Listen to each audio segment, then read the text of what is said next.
Alright, what's good? So here I got the H&R springs for the M340. Um, I'll probably be installing it here soon.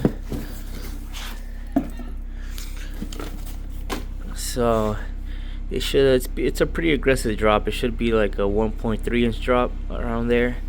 So really solid. It's gonna make the car look way better without that monster truck look. But you know, it's not too bad. But I mean, I'm used to cars being lowered.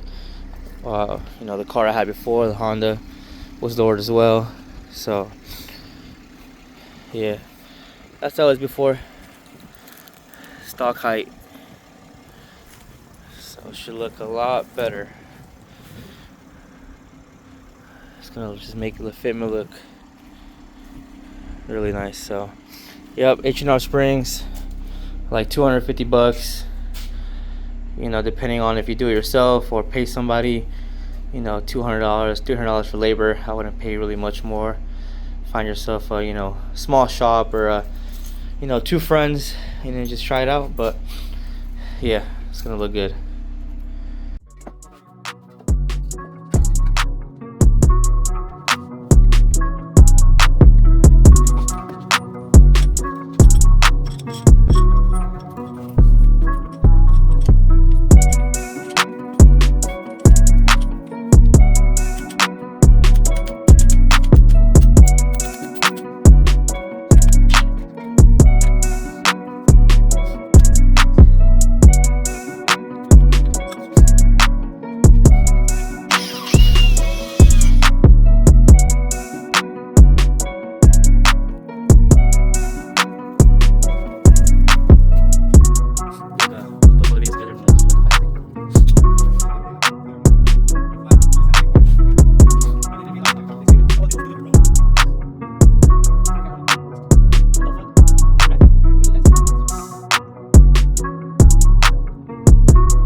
Got the tires on.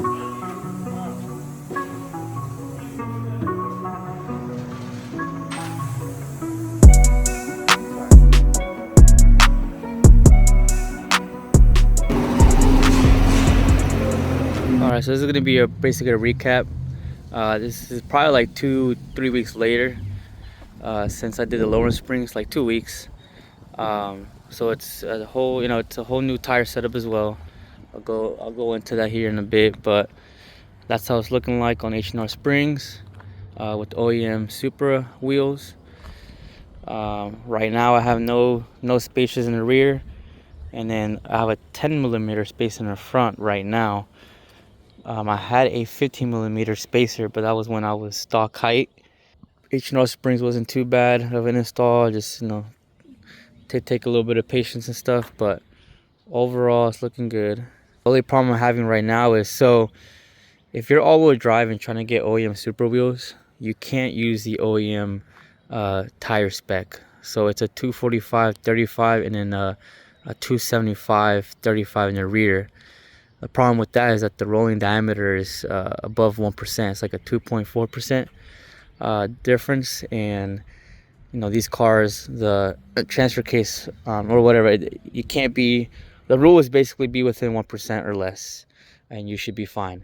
So what I was noticing was the car was like driving weird, jerky a little bit, and I kind of looked into it before, I just kind of just, I don't know, I was like, fuck it. But I was looking into it before, and the people did say rolling diameter 1%. I thought I was gonna be okay driving it for a bit, but I learned that it's not okay, and you will feel it. So, all right. So for tires now, so I'm running the Yokohama Apex V601. They're summer tires.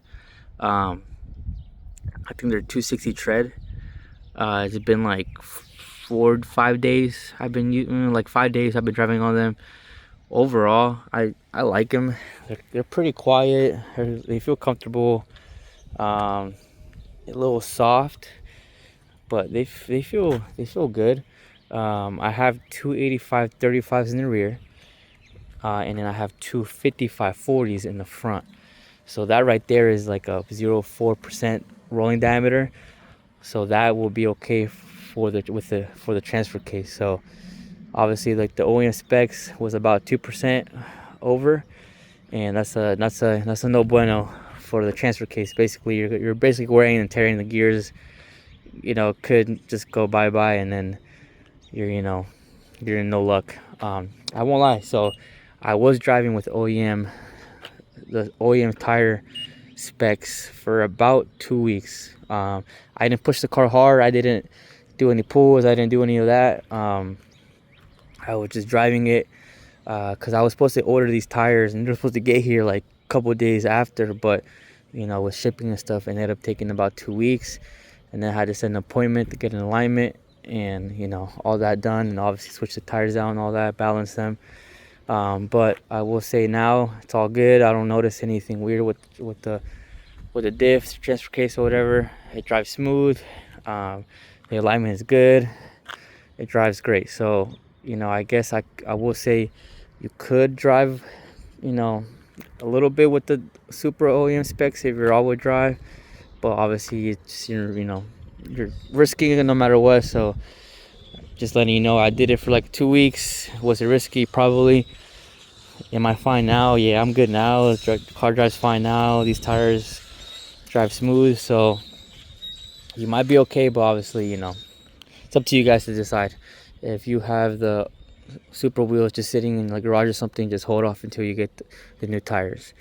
If you're rear wheel drive, like you're chilling. Like, don't even, whatever I'm saying right now is, don't even worry about it. But for all wheel drive guys, you got to change your setup to go on a tire calculator and just look up the difference between the tires and see what the rolling diameter is between, and see what setup you want to go with. Now, so the 255 40s, that's a little bit of a problem. So it's pretty tight, and it does rub, but it only rubs in the liner inside. It did rub a little bit when I had the 15 millimeters, but once I put the 10, it doesn't rub no more. But you can kind of see it did rub a little bit, but now it just rubs when I'm reversing, though. Only when I'm reversing. The 15 millimeter was a pretty bad rub. You just hear the rubber scraping. It just was reversing. The 10 millimeter is a little bit better. I think I want to try 5 millimeter. I think that would be good. It might not rub, but worst case scenario, you're just rubbing the liner. So I mean, it just sounds bad. It just sounds, imagine pulling up to a meet and reversing, and then just hearing the rubber scraping. It just doesn't sound good. So I was still playing around with that. So the 15 millimeter was just too much. Like, even when I'm reversing, turning the wheel a little bit, you just hear it scraping. 10 millimeter, I do have to do like a full turn, and then you start hearing it. But obviously I still don't like that because you can still hear it. I'm gonna try 5 millimeter and see how it goes. I did see on Facebook that there was some guy with this OBM super wheels with these tire specs, not the same tires though, and he said with no spacer he wasn't rubbing at all. So I might try with no spacer, but it's really tight in the back. It's kind of risky. Well, it's kind of scary, but I think 5 millimeter, I'll give that a shot, and then I'll let you guys know how that goes. But overall, it hooks really good.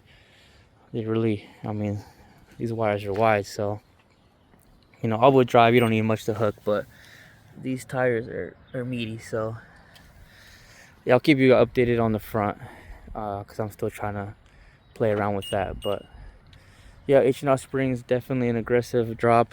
The Dhan, I think they're called, those are going to be less drop than this. I feel like with those springs, you could do a 255/40 and not worry about it rubbing the liner. I'm not gonna lie, so maybe go with those springs. But the H&R just have a way better like aggressive drop, and I mean to me, I like this height, so it really just depends. Just do your research and then see what's up. But yeah, this is it so far. I got some stuff going on. The car's gonna look a lot different. So just stay tuned, because the car's gonna come out. It's gonna come out very different than how it looks now. But obviously you'll see a video on that soon. But definitely stay tuned. Follow me on Instagram at Yos3.0T. And yeah, man, thank you for subscribing and watching. If you want more, I'm gonna keep doing things to the car and keep letting you know my experience and my opinions. So yeah, all right, peace out.